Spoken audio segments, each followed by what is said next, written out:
हिंदी विषय की कक्षा में आप सभी भैया बहनों का स्वागत है।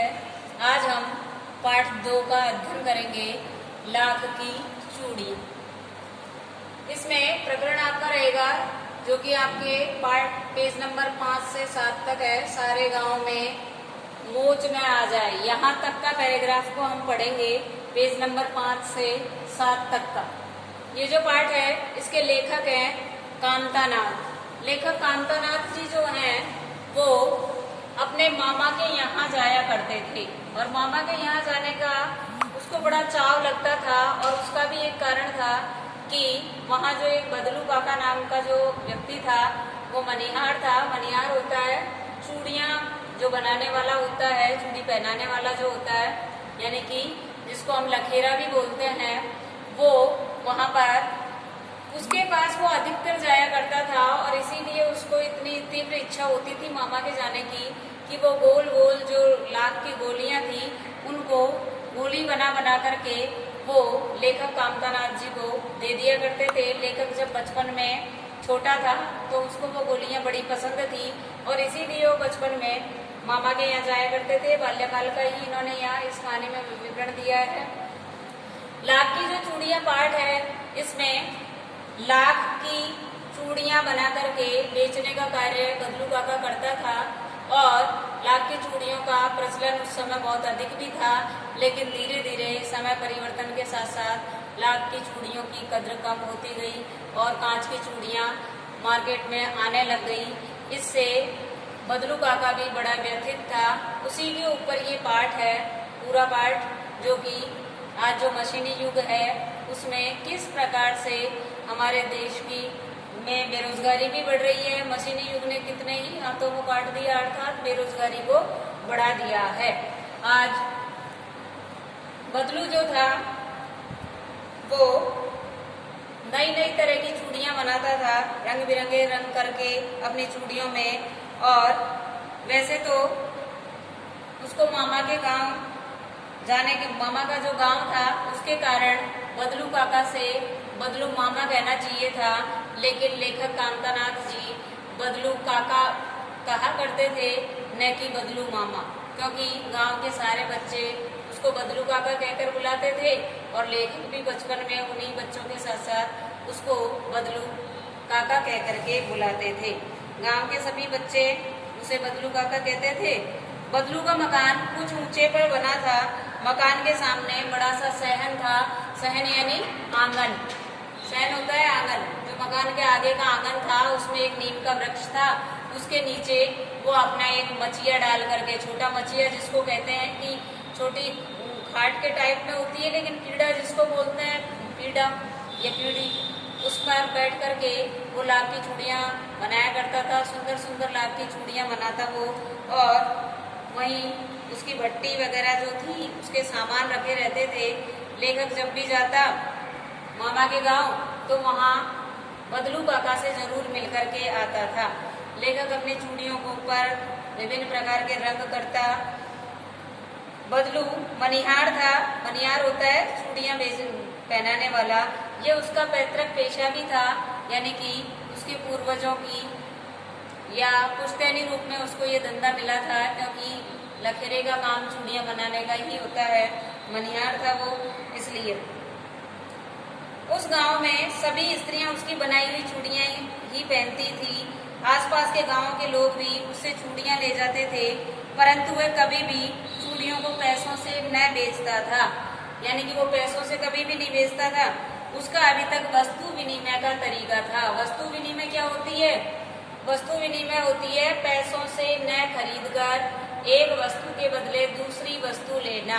यानी कि कोई पहले के समय में वस्तु विनिमय का ही खरीदारी का तरीका था, जिसमें पैसा न दे करके वस्तु के बदले वस्तु दी जाती थी। जैसे कि आज भी कई जगह गांवों में तो गेहूं दे दिया जाता है या बाजरा दे दिया जाता है और फिर उसके बदले में सब्जी वगैरह अन्य कोई सामान खरीद लिए जाते हैं। इसको ही हम वस्तु विनिमय कहते हैं, वस्तु के बदले वस्तु खरीदना।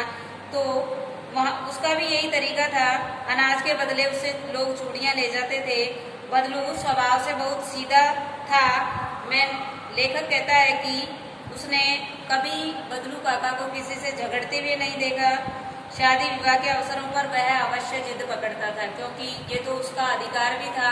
शादी विवाह के समय वो लाख की चूड़ियों का जोड़ा बनाता था और उन्हें ऐसे जोड़े को देता था जिस पर उसका अधिकार भी था। वो पैसे अपनी जिद के अनुसार मांगा करता था। जीवन भर चाहे कोई उसे मुफ्त में चूड़ियां ले जाए, परंतु विवाह के अवसर पर वह पूरी कसर निकाल लेता था। अर्थात वो वैसे तो उनको फिर भी चूड़ियां दे सकता था, लेकिन विवाह के टाइम पर तो, क्योंकि उस समय उसका नेक भी होता है, उसका हक बनता है, इसलिए वो जिद करके अपनी इच्छा अनुसार पैसे लिया करता था। आखिर सुहाग के जोड़े का महत्व ही और होता है, क्योंकि लाख की चूड़ियां सुहाग की भी निशानी है। हमारे यहाँ सुहागिन स्त्रियां लाख की चूड़ियां ही पहनती हैं, इसलिए वो जिद करके भी पैसे लेता था विवाह के अवसर पर। विवाह में इसी जोड़े का मूल्य इतना बढ़ जाता था कि उसके लिए उसकी घरवाली को सारे वस्त्र मिलते, ढेरों अनाज मिलता, उसको अपने लिए पगड़ी मिलती और जो रुपए मिलते वो अलग, यानी कि उसको अपने अधिकार का या नेक का जो पैसा मिलता था विवाह के अवसर पर, वो उसको अवश्य मिलता था। यदि संसार में बदलू को किसी बात से चिढ़ थी तो वो थी कांच की चूड़ियां, क्योंकि वो तो लाख की चूड़ियां बनाता था और उसे कांच की चूड़ियों से बहुत ज़्यादा चिढ़ थी, यानी उसको अच्छी नहीं लगती थी कांच की चूड़ियां स्त्रियों के हाथों में पहने हुई।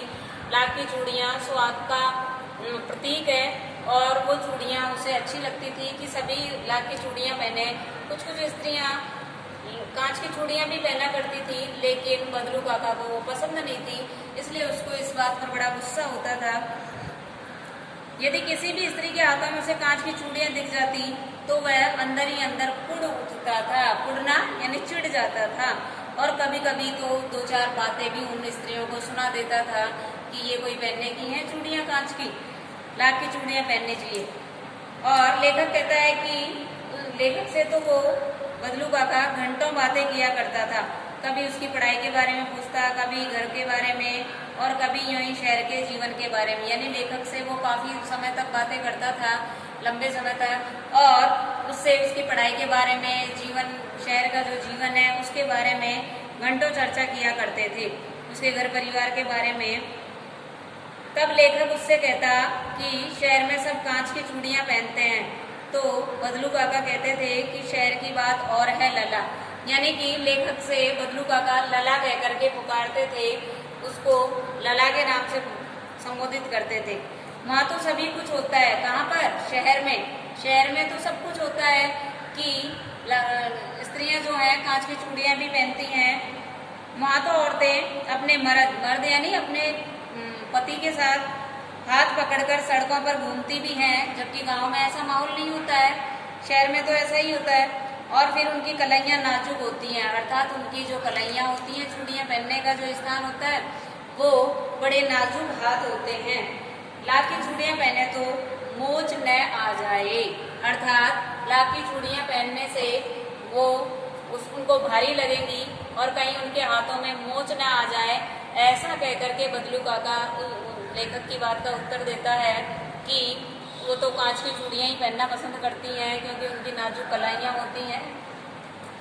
आज के जो शब्दार्थ हैं, चाव यानी चाह या रुचि, जो लेखक की रुचि थी कि उसके मामा के यहाँ जाने की, सहन यानी आंगन, घर के आगे का जो चबूतरा होता है वो आंगन, खुला हुआ स्थान, सलाख, सलाई या धातु की छड़, जो कि बदलू काका अपनी चूड़ियाँ बनाने के लिए काम लेते थे, मचिया, छोटा खटोला या पीढ़ी, जो छोटा चौकोर बैठने के लिए होता है, गाँवों में तो आज भी मिलते हैं ये चीज़ें, मुंगरी, गोल मुठियादार लकड़ी जो ठोकने पीटने के काम आती हैं। आपने देखा हो तो लखेरे की दुकान पर आज भी लखेरे हमारे यहाँ हैं, और उनकी दुकानों पर गोल गोल जो वो होती हैं, उनमें वो साइज चूड़ियों को डाल करके और हाथ के साइज के हिसाब से बड़ी छोटी उस तरह की लकड़ियाँ उनके वहाँ होती हैं, गोल गोल होती हैं। पैतृक, पिता से प्राप्त या पुश्तैनी, यानी कि पिता से जो प्राप्त होता है वो पैतृक होता है। जैसे किसी बढ़िया का बेटा है, दुकान करता है कपड़े की, तो उसका पुत्र भी वो कपड़े की दुकान करने लग जाएगा। सुनार का बेटा सुनार का काम करेगा, तो वो पिता से प्राप्त हो गया ना, इसलिए वो पैतृक होगा। खपात, माल की बिक्री या मांग। वस्तु विनिमय, पैसों से न खरीद कर एक वस्तु के बदले दूसरी वस्तु लेना, जैसे आज भी गाँव में कई जगह अनाज दे दिया जाता है, पैसा नहीं दिया जाता और सब्जी फल ये खरीद लिए जाते हैं। टुड़ना यानी चिढ़ना, नाजुक, कोमल। आज का जो गृह कार्य है उसमें प्रश्न नंबर 1 है आपका, बचपन में लेखक अपने मामा के गांव चाव से क्यों जाता था और बदलू को बदलू मामा न कहकर बदलू काका क्यों कहता था। बचपन में लेखक अपने मामा के गांव चाव से क्यों जाता था। अभी शुरू में ये पाठ पढ़ा था तब मैंने बताया था, किताब में भी है कि लेखक को अपने मामा के यहाँ जाने का चाव इसलिए रहता था कि वहां पर बदलू काका से उसको रंग बिरंगी लाख की जो गोलियां मिलती थी, वो लेखक बचपन में था, छोटा बालक था और उसे वो गोलियां बड़ी पसंद आती थी, इसलिए वो बड़े चाव से वहां जाया करता था।